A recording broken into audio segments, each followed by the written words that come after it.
Good day, ladies and gentlemen, and welcome to Chesterton's Jest, where we keep a critical eye on faith and culture, especially within the Catholic Church today. In an age where even church teachings seem to be shifting, we're here to explore and question the ideas and changes that challenge timeless truths. Through thought-provoking, often humorous perspectives, we aim to bring clarity to conversations others might avoid, holding fast to orthodoxy with the courage to question what feels off track. If you would like to join us as we dig deeper into the faith with reverence, wit, and a touch of Chestertonian insight, you can support this channel by gently pressing the like, share, and subscribe buttons in that order, and we thank you for your support. And now, without further ado, Redefining Temptation, the problem with Pope Francis's revision of the Lord's Prayer. First, a bit of background. 5 years ago, Pope Francis made an attempt to improve the Our Father prayer. His decision to change the line, "Lead us not into temptation," to "Do not let us fall into temptation," was hardly a harmless linguistic flourish. No, it was a theological hand grenade with a timed release, lobbed into the tranquil waters of Catholic tradition. It seemed like an innocent attempt to avoid the idea of God actively tempting his children. But what it really reveals is a more profound misunderstanding of divine providence. In this treatise, we shall explore the theological pitfalls of this revision, highlighting the misstep in confusing God's active and passive will. In doing so, we shall uncover the theological tendencies of Pope Francis that make even Chesterton's sharp pen blush. Chapter 1. The historical and traditional understanding of the Lord's Prayer. Let's start by remembering that "Lead us not into temptation" has been a staple of Christian liturgy since St. Matthew and St. Luke first penned it in their Gospels, long before anyone even thought to question it. In Latin, it reads, "Et ne nos inducas in tentationem," which the faithful have recited without much controversy for centuries. Why? Because the Church understood, from its very foundation, that God does not lead us into sin. No, the wording was always a plea for God to protect us from falling into temptation, not an accusation that He's the one pushing us in that direction. Changing this prayer risks turning it into something more absurd, as though God were a cosmic trickster, laughing in the background while we stumble towards sin, gleefully testing our resolve. Chapter 2. The distinction between active and passive divine will. Pope Francis seems to have overlooked the fundamental lesson in Catholic theology, where the distinction between God's active and permissive wills is clearly taught. God's active will is what he does directly. He acts to bring about his divine plan. But his passive or permissive will is what he allows to happen for the greater good of human freedom and spiritual growth. To conflate these two is like saying your father is actively responsible for every scrape and bruise you get while learning to ride a bike. Sure, he lets you wobble a bit, but he's not the one who sticks the handlebars in your ribs. Temptation, my friends, is allowed by God for the testing of our wills, but he's not the one behind it with a devilish grin. Chapter 3. Temptation and Catholic Doctrine. The Church has always held that temptation doesn't come from God, it comes from external forces, Satan, the world, and the flesh.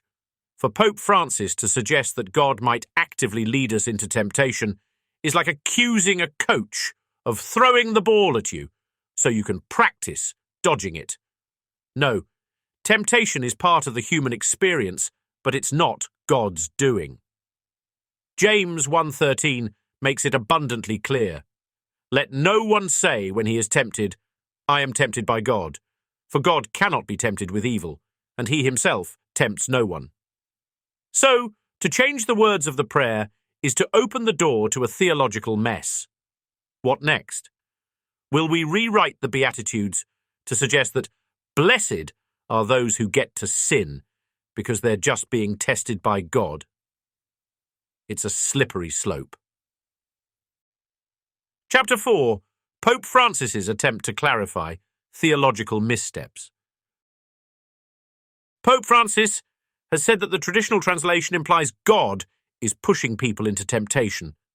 And I suppose, in the world where every other theological misunderstanding is just a miscommunication, this may seem a reasonable position. But this logic only works if you've thrown out every basic principle of divine theology. Imagine you're standing on a cliff edge and your father gently tells you to carefully take a step away. Would you then claim, "He pushed me off the cliff"?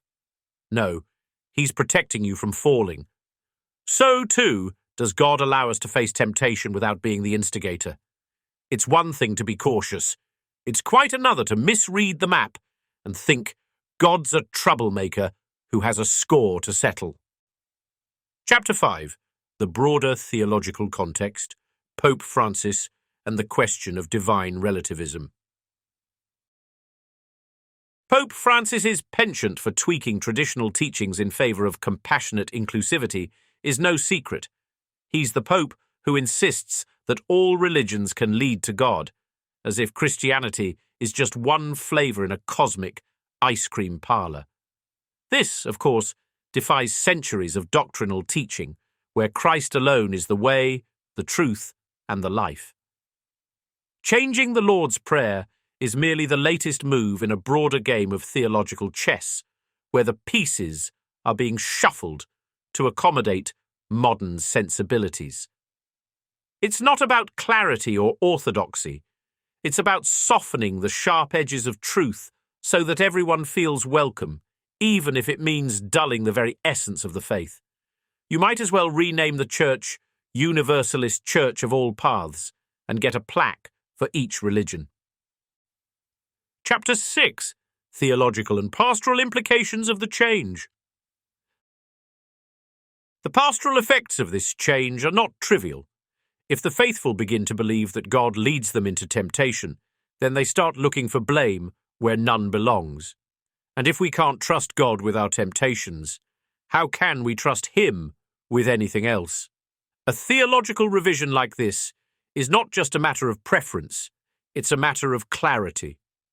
If Pope Francis's changes confuse the faithful about God's will, then we have a serious pastoral crisis on our hands.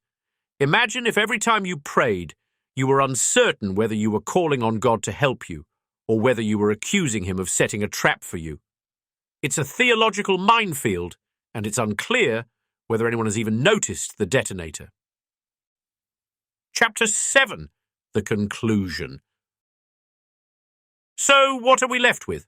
Pope Francis's revision of the Lord's Prayer, while undoubtedly well-intentioned, is a solution in search of a problem, one that doesn't exist in traditional Catholic teaching. God does not lead us into temptation, but permits it. By misunderstanding and altering this, Pope Francis risks muddying the waters of doctrine, creating confusion where clarity has existed for centuries. If we are to preserve the integrity of the faith, we must resist the temptation to rewrite our prayers for the sake of modern sensibilities.